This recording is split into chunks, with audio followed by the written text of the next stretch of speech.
дар шаҳри душанбе маросими ҷамбазди олимпиадаҳои ҷумҳуриявии байналмилалии ҳавасмандсозии омӯзгорони пешсафи ҳаракати олимпӣ дар соли 2025 бо ҳадафи дастгирии истеъдодҳои ҷавон, баландбардоштани завқи омӯзиши илмӣ дар байни хонандагон ва қадрдонии омӯзгорони пешсафи ҳаракати олимпӣ баргузор гардид. дар чорабинӣ намояндагони дастгоҳи иҷроияи президенти ҷумҳурии Тоҷикистон, масъулини вазорати маориф ва илм ва як қатор вазорату идораҳои давлатӣ иштирок намуданд. бо таъкиди иштирокчиёни чорабинӣ бо дастгирии пайвастаи президенти ҷумҳурии Тоҷикистон, пешвои миллат муҳтарам Эмомалӣ Раҳмон барои рушди ҳаракати олимпӣ фароҳам овардани шароити мусоид ҷиҳати омӯзондани хонандагон ба олимпиадаҳои сатҳи миллӣ ва байналмилалӣ ва ҳавасмандсозии омӯзгорони пешсаф тадбирҳои муҳим амалӣ гардидааст. таъкид гардид ки яке аз рӯйдодҳои муҳими таърихии соли 2025 ин баргузор гардидани нахустин олимпиадаи байналмилалӣ аз фанҳои математика ва информатика ба номи Хаём 2025 дар ҷумҳурии Тоҷикистон мебошад, ки ин барои рушди тафаккури илмӣ ва мантиқии хонандагон,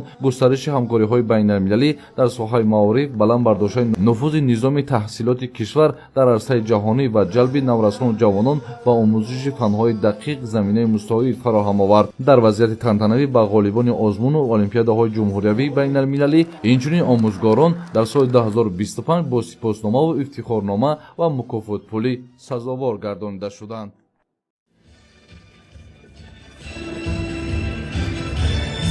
قربانزاده محسن آموزگار مدرسه دولتی بندر دریاخه و رشد جدال‌های نسل سرایت معارف شهر دوشنبه.